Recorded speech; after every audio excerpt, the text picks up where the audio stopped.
रही है, जानबूझ के की जा रही है। फीफा का टिल्ट अर्जेंटीना की तरफ है ताकि मेसी टूर्नामेंट में बरकरार रहें और आमदनी आती रहे। ऐसा इल्जाम लगाया है मिस्र के खिलाड़ियों और ऑफिशियल्स ने अर्जेंटीना के खिलाफ एक दिलचस्प मैच में शिकस्त के बाद। मैं हूं आमिर शाह, आप देख रहे हैं सॉकर हाइडोज।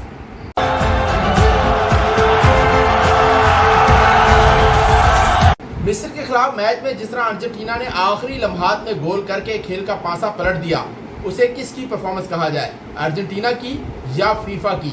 ये बड़ी दिलचस्प और शदीद बहस इन दिनों फुटबॉल के मैदानों में और फुटबॉल के हलकों में चल रही है। मिस्र की टीम 79वें मिनट तक खेल पर 2 गोल की बढ़तरी हासिल की हुई थी और बहुत बेहतरीन परफॉर्मेंस दे रही थी, लेकिन आखिरी मिनटों में अर्जेंटीना की टीम ने ना सिर्फ गोल बराबर किया बल्कि बिल्कुल आखिरी लम्हात में अर्जेंटीना की टीम ने 1 गोल की बढ़तरी भी हासिल कर ली।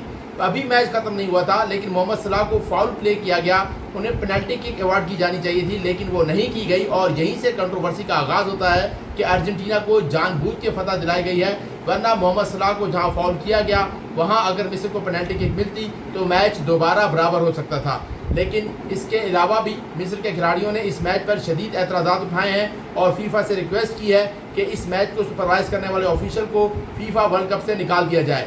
और इसके साथ ही ये बहस चल पड़ी है कि फुटबॉल वर्ल्ड कप में अर्जेंटीना के लिए फीफा के दिल में कुछ खास नरमी है, कुछ खास जगह है और अर्जेंटीना को आखिरी लम्हात तक, फाइनल तक या फिर टाइटल तक पहुंचाने के लिए फीफा कोशिशें कर रहा है। ऐसे इल्जाम लगाए जा रहे हैं मिस्र की तरफ से भी और साबिक खिलाड़ियों की तरफ से भी। शिकस्त के बाद मिस्र के कोच ने कहा है कि ऐसा लगता है कि सारा स्टेज अर्जेंटीना के लिए तैयार किया गया है और अगर अर्जेंटीना को जिताना ही मकसूद था तो इतना सारा ड्रामा करने की जरूरत क्या थी, इतनी टीमों को बुलाने की जरूरत क्या थी, ऐसे ही अर्जेंटीना को ट्रॉफी थमा देते। उधर साबिक फुटबॉलर थियरी हेनरी ने कहा है कि ये दिन दिहाड़े डकैती है। जी हाँ, मिस्र की शिकस्त को और अर्जेंटीना की जीत को उन्होंने अर्जेंटीना की मिस्र पर दिन दिहाड़े डकैती करार दिया है।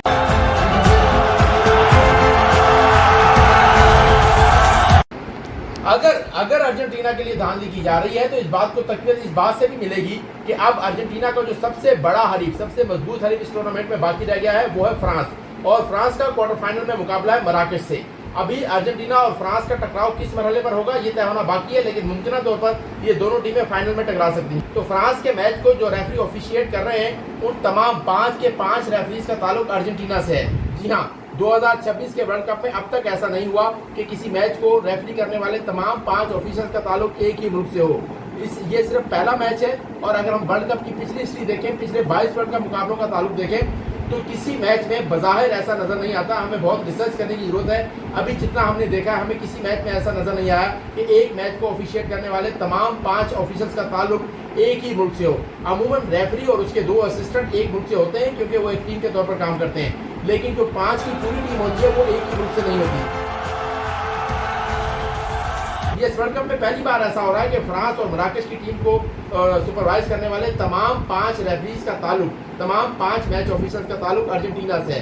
तो अगर इस बात में कहीं दम है, अगर ये बात जो शदीद बहस का मौजू बनी हुई है कि अर्जेंटीना के लिए मैदान हमवार किया जा रहा है, तो अर्जेंटीना का सबसे बड़ा हरीफ फ्रांस है। अगर फ्रांस की टीम किसी मुतनाज़ फैसले की वजह से मराकश से हार जाती है तो इन इल्जामात को मजीद तकवीत मिलेगी, क्योंकि एक मैच में तमाम ऑफिसर्स अर्जेंटीना के हैं। अमूमन ऐसा वर्ल्ड कप मुकाबलों में देखने में नहीं आता। बज़ाहिर देखा जाए, टीम परफॉर्मेंस के हिसाब से देखा जाए तो फ्रांस और मराकश में बहुत फर्क है। फ्रांस की टीम 80 और मराकश की टीम 20 है। इस तरह हम इसका मुकाबला कर सकते हैं, लेकिन मराकश की परफॉर्मेंस बहुत अच्छी जा रही है। मराकश की टीम बगैर रेफरीज के सपोर्ट के भी अपसेट करने की सलाहियत रखती है। लेकिन जिस तरह इस वर्ल्ड कप में मुतनाज़ा फैसले चले आ रहे हैं और मुतनाज़ा इक़दाम चले आ रहे हैं, इसके हवाले से मैं ये बात कर रहा हूँ कि अगर फ्रांस की टीम किसी मुतनाज़ा फैसले की वजह से जीती तो इस इल्ज़ाम को मजीद तकवीत मिलेगी कि यह सारा मैदान अर्जेंटीना के लिए सजाया जा रहा है। क्रिस्टियानो रोनाल्डो की वो वर्ल्ड कप नहीं जीत सके, प्री क्वार्टर फाइनल में शिकस्त के बाद अपने मुल्क वापस रवाना हो गए, लेकिन उन्होंने आखिरी इंटरव्यू में ये कहा, उनकी मेंटल टफनेस का अंदाजा आप इस बात से लगा सकते हैं कि उन्होंने आखिरी मैच के बाद आखिरी इंटरव्यू में ये कहा कि जिस जज्बे से वो आज सुबह उठे थे, यानी मैच वाले दिन, इस शिकस्त के बाद अगले रोज वो इसी जज्बे के साथ सुबह उठेंगे और अपनी ज़िंदगी को आगे बढ़ाएंगे।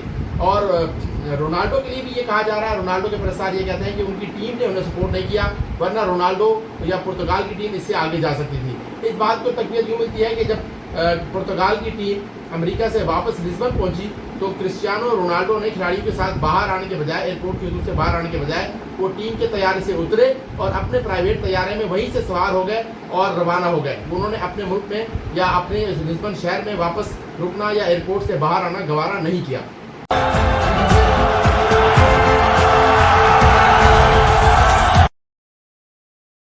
एक अमरीकी जरीदे ने रिपोर्ट दी है कि क्रिस्टियानो रोनाल्डो और अमेरिका के वर्ल्ड कप से बाहर होने के बाद वर्ल्ड कप मुकाबलों के टिकट्स जो हैं उनमें 60% उनकी सेल में कमी आई है। और बिल्कुल ऐसा होता है, स्टार खिलाड़ियों की परफॉर्मेंस के लिए लोग जाते हैं, लेकिन अगर स्टार खिलाड़ी इवेंट में ना हो तो शायकीन का दिल टूट जाता है, उनकी दिलचस्पी कम हो जाती है। वैसे भी इस टूर्नामेंट में टिकट्स और टिकट्स की प्राइस के हवाले से बहुत सारी बातें जो है वो गर्दिश में हैं। हम आपको बताएं कि रीसेल मार्केट में 19 जुलाई के फाइनल के लिए 4 टिकट रखे गए हैं, जिनमें हर टिकट की कीमत $23 लाख है, जबकि कम से कम किसी भी टिकट की कीमत $11,000 रखी गई है। इसके अलावा ऑन दी फील्ड सीटिंग की भी एक सहूलत मौजूद है, यानी कि ऑन दी फील्ड अगर आपने बैठ के मैच देखना है तो 12 अफराद के लिए $1 मिलियन का एक पैकेज तैयार किया गया है कि 12 अफराद का ग्रुप ऑन द फील्ड बैठकर ये मैच देख सकता है। यही नहीं, बल्कि अगर 19 जुलाई को फातेह टीम को ट्रॉफी दिए जाने के वक्त आप चाहते हैं कि आप स्टेडियम में मौजूद हो तो आप ऐसा कर सकते हैं, लेकिन इसकी कीमत $6 लाख आपको अदा करनी पड़ेगी।